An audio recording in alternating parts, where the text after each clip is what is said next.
সবাইকে শীতের রাতের শুভেচ্ছা জানাচ্ছি রাজবাড়ী থেকে। আমাদের ছোট্ট জেলা প্রিয় রাজবাড়ী, যারা যেখান থেকে লাইভটি দেখছেন সবাইকে অসংখ্য ধন্যবাদ জানাচ্ছি। এখন আমরা বড়পুল মোড়ের খুব কাছাকাছি অবস্থান করছি। দেখুন, আমাদের রাজবাড়ী শহরেই প্রচণ্ড কুয়াশা আচ্ছন্ন হয়ে আছে। জানি না আশেপাশে আমাদের গ্রামগঞ্জে হয়তোবা এর থেকেও বেশি কুয়াশায় আচ্ছন্ন হয়ে থাকবে বলে আশা করছি।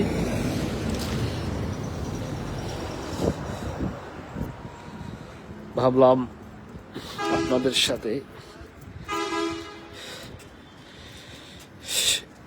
এই সুন্দর পরিবেশটা শেয়ার করি। আসলে শীতের সময় শীতের সৌন্দর্য, আপনার বর্ষার সময় বর্ষার সৌন্দর্য, আবার সেই তপ্ত রোদের সময় বৈশাখ মাস যেরকম, সেটার সৌন্দর্য।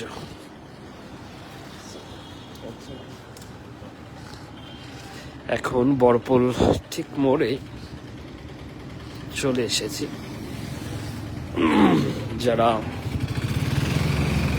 রাজবাড়ির সন্তান কিন্তু রাজবাড়ি বাহিরে অবস্থান করছেন, আসলে শুধুমাত্র তাদের উদ্দেশ্য করেই লাইভে আসা এবং ভিডিওটি করা। যারা রাজবাড়ি বাহিরে থাকেন এরা অবশ্যই রাজবাড়িকে মিস করেন, কর্মক্ষেত্রে আছেন, বিভিন্ন কারণে আসতে পারেন না। তাদের উদ্দেশ্যে আমার এই ভিডিওটি। দেখুন কি কুয়াশায় আচ্ছন্ন হয়ে আছে। কে কোথা থেকে দেখছেন কমেন্টে জানাবেন। এক ভাই লিখেছেন, সিঙ্গাপুর প্রবাসী ভাই লিখেছেন, কেমন আছেন? আলহামদুলিল্লাহ ভাইয়া, ভালো আছি। আপনি ভালো আছেন তো? দোয়া করি ভালো থাকুন। রাজবাড়ির সন্তান হয়তো হয়ে থাকবেন। রাজবাড়ির জন্য কিছু করুন, রাজবাড়ির মানুষের জন্য কিছু করুন, দিন শেষে দেশের জন্য কিছু করুন।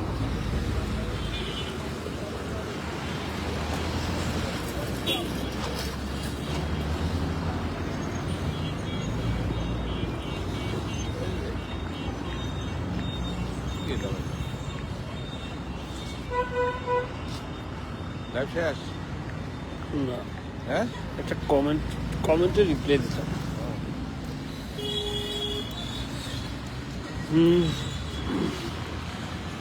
দেখছেন মেহেদি হাসান চঞ্চল ভাই, ধন্যবাদ ভাই। অলরেডি 4 জন লাইভে আছেন। যাই হোক, আমি আবার আপনাদেরকে দেখাতে সামনের দিকে যাব। দেখুন কি সুন্দর আইল্যান্ডের মাঝে আমাদের যে গাছগুলো আছে। এইরকম পরিবেশ বান্ধব জেলা, মানে আইল্যান্ডের মাঝখানে গাছ খুব কমই দেখা যায়। খুব সুন্দর একটি পরিবেশ, যেটা আমরা রাজবাড়ির বাইরে গেলে আমরা খুব মিস করে থাকি। দেখুন কি সুন্দর। উপরে ঘন কুয়াশায় আচ্ছন্ন হয়ে আছেন। লাইটের আলোটাও একটু ঝাপসা দেখা যাচ্ছে। সিঙ্গাপুর প্রবাসী ভাই, আপনার নামটা যদি বলতেন। আইডির নাম সিঙ্গাপুর প্রবাসী ভাই লিখছেন, আমার বাসা পাংশায়। ধন্যবাদ ভাই। পাংশা হন, গলন্দ হন, তারপরে বালিয়াকান্দি হন, আর যেখানেই কালোখালী হন, যেখানেই হন না কেন, আমাদের পরিচয় হচ্ছে আমরা রাজবাড়ী জেলার সন্তান। নামটা ইব্রাহিম ভাই, ধন্যবাদ ভাই।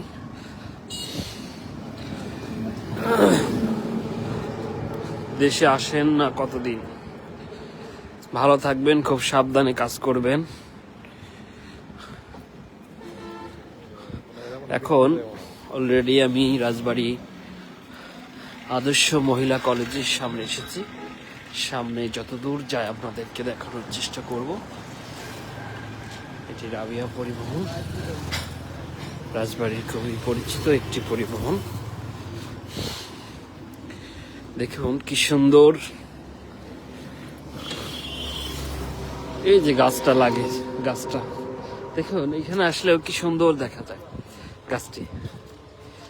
অনেক সময় আমাদের সরাসরি চোখে না পড়লেও ভিডিওতে কিন্তু এই যে সুন্দর পরিবেশটা কিন্তু চোখে পড়ে। রাস্তার মাঝখানে কি সুন্দর একটি গাছ দাঁড়িয়ে আছে দেখুন।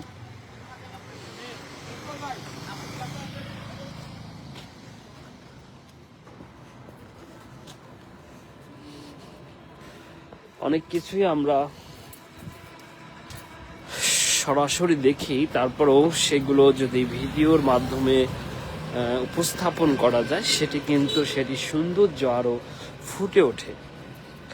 কারণ আমরা যখন সরাসরি দেখি তখন বিস্তৃত এলাকা জুড়ে দেখি, আর ভিডিওতে একটা নির্দিষ্ট কিছু ফোকাস হয়, যে কারণে আমাদের চোখে পড়ে, সৌন্দর্যটা আরো ভালো চোখে পড়ে। জি ভাই, ইমরান ভাই লিখেছেন, ধন্যবাদ ভাই। অনেক কুয়াশা। ইব্রাহিম ভাই 3 বছর সিঙ্গাপুরে আছেন, ধন্যবাদ।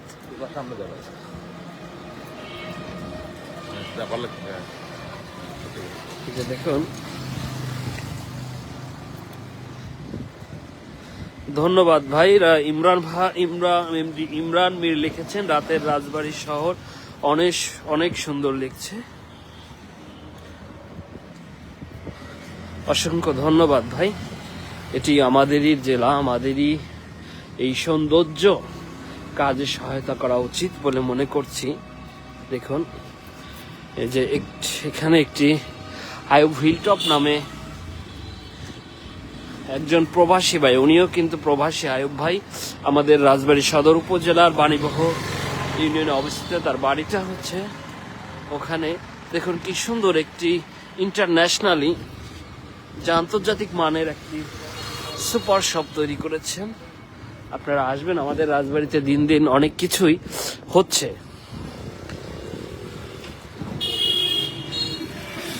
অলরেডি রাজবাড়ী পৌরসভার সামনে চলে এসেছি, যে পৌরসভার গেট, মেইন গেটে চলে আসছি।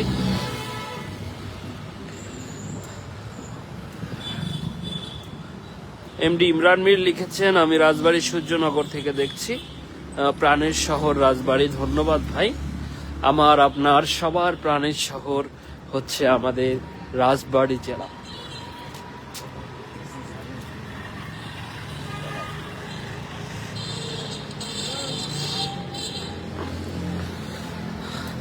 একটা জিনিস আমরা গর্ব করতেই পারি, আমাদের রাজবাড়ী জেলা একটি শান্ত শিষ্ট জেলা।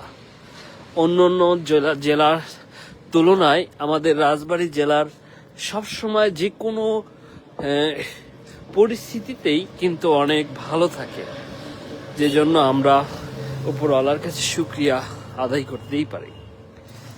তারপরেও পুরো আদেশটা যেন খুব শান্ত শিষ্ট আমরা মানুষ হতে পারি, সেদিকেও খেয়াল রাখবো। আমরা যারা প্রবাসী ভাইয়েরা যারা প্রবাসে আছেন, তারা দেখবেন তাদের দেশকে তারা কত সুন্দর ভালোবাসে, পরিষ্কার পরিচ্ছন্ন রাখে সবকিছুই। আমাদের দেশটি একদিন তেমনই হবে, শুধু দরকার আমাদের সবার প্রচেষ্টায় একদিন ভালো কিছু হবে। আমাদের হইতে হবে, প্রথমে মানুষ হইতে হবে, সভ্য জাতি হইতে হবে। সভ্য জাতি কথা মনে পড়ে, একটি কথা মনে পড়লো। আমি যদিও একটা কথা বলে রাখি, আমি যদিও জাপানে থাকতাম, জাপান প্রবাসী, এখনো জাপানে থাকি, কিন্তু দেশে এসেছি। শুনেছি যে জাপানে আপনার দ্বিতীয় বিশ্বযুদ্ধের আগে জাপানের মানুষ অনেক খারাপ মেন্টালিটি ছিল। তারা আমরা যেটা বর্তমানে দেখতে পাচ্ছি, তার বিপরীতটাই তারা ছিল। কিন্তু দ্বিতীয় বিশ্বযুদ্ধের পর এরা এত ভালো হলো যা কল্পনার বাইরে। এখন পৃথিবীতে জাপানকেই বলা হয় সভ্য জাতি। তাই যাই হোক, আমাদের সবারই সেই টার্গেট থাকা উচিত যে আমরা ভালো হই, আমাদের ছোট্ট দেশটাকে আমরা সাজিয়ে রাখি, সবাই ভালো থাকি, এটাই হচ্ছে আমাদের কামনা। অনেক সুন্দর কথা বলেছেন এমডি ইমরান মীর ভাই, বলেছেন, অসংখ্য ধন্যবাদ ভাই। আসলে সাধারণত এভাবে হাঁটা হয় না, মানে হাঁটার সময় পাওয়া যায় না তো শীতের দিন, তাই ভাবলাম একটু হাঁটি এবং যে রাতের যে কুয়াশা যে আচ্ছন্ন হয়েছে সেটা আপনাদেরকে একটু দেখাই, নিজেও দেখি আপনাদেরকেও দেখানোর চেষ্টা করি। যারা যারা লাইভে যুক্ত আছেন, ভিডিওটি দেখছেন এবং দেখবেন বলে আশা করছি, সবাইকে অসংখ্য ধন্যবাদ জানাচ্ছি। আসলে আপনাদের জন্যই ভিডিওটি করা, যে আসলে কুয়াশায় আচ্ছন্ন হলে রাতের শহর আমাদের কেমন দেখা যায় সেটি দেখানোর উদ্দেশ্যেই আর কি মূলত লাইভে আসা। এটা হচ্ছে আমাদের কোটপাড় বলেন, জেলা প্রশাসকের কার্যালয় বলেন, বিআরটিএ বলেন, সব এদিকে। এটি হচ্ছে সেই ট্রাফিক মোড়। রাতের কুয়াশা আচ্ছন্ন হয়, আমি আর কি ক্লিয়ার দেখা যাচ্ছে না হয়তো বা, এই কারণেই আর কি মুখে বলে দিচ্ছি যে আমি কোথায় এখন অবস্থান করছি। এই যে এটা হচ্ছে কিছুদিন আগে যে পাবলিক লাইব্রেরি, উডহেড পাবলিক লাইব্রেরি রাজবাড়ী, এটি 1914 সালে স্থাপিত হয়। তো কিছুদিন আগে জেলা প্রশাসক তার নিজের উদ্যোগে এখানে এই পাবলিক লাইব্রেরিটাকে আবার নতুন করে প্রাণ দেয়, সাথে একটি সুন্দর একটি কফি শপ এখানে দিয়ে থাকে। আপনারা অবশ্যই এখানে আসবেন, কফি খাবেন এবং সুন্দর একটি পরিবেশ এসেছি রাজবাড়ী জেলা শিল্পকলা একাডেমির কাছাকাছি। এমডি হানজালা দেওয়ান ভাই দেখছেন, অসংখ্য ধন্যবাদ ভাই।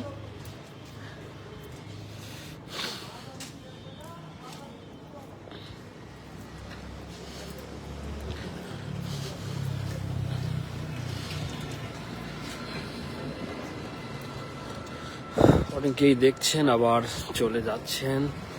যাই হোক, ভিডিওটি করছি যারা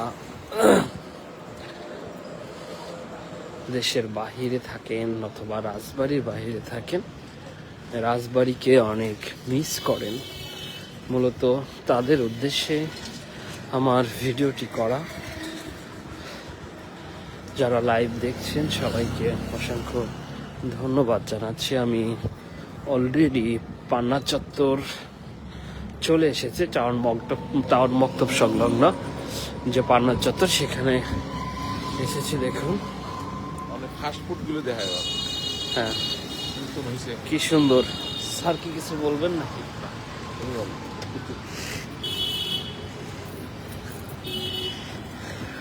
এই যে আমাদের রাজবাড়ির সুপরিচিত স্থান পান্না চত্বর, সেই পান্না, আমি যতটুকু জানি পান্না একজন যুবক, একজন তরুণ এবং সাহসী এক তরুণ ছিল, যাকে এখানে হত্যা করা হয় সম্ভবত। তার নাম অনুসারেই সেই পান্না চত্বর আমাদের। পান্না চত্বর এসেছি। আপনাদেরকে একটু পরে একটা আকর্ষণীয় জিনিস দেখাবো, যে আমাদের রাজবাড়ী জেলায় এখানে জেলা সদরে এখানে আসলে মনে হবে যে আমরা ঢাকা শহরের কোনো একটা গলিতে আছি। এটি ডেলি শপ এবং পালকিস চাইনিজ, অনেক মানুষের আনাগোনা। যেটা বলছিলাম, এই যে দেখুন অনেক ধরনের মুখরোচক খাবার এখানে পাবেন শীতের পিঠা বলেন, তার ফুচকা বলেন, সমস্ত ভাইবস এখানে পাবেন। সব ধরনের খাবার এখানে রান্না বান্না করা হয়। ওইটা আবার কি শুরু করছে ওরা? প্রচুর খুশি। যাই হোক, এখানেই শেষ করছি লাইভটি। সবাই ভালো থাকবে।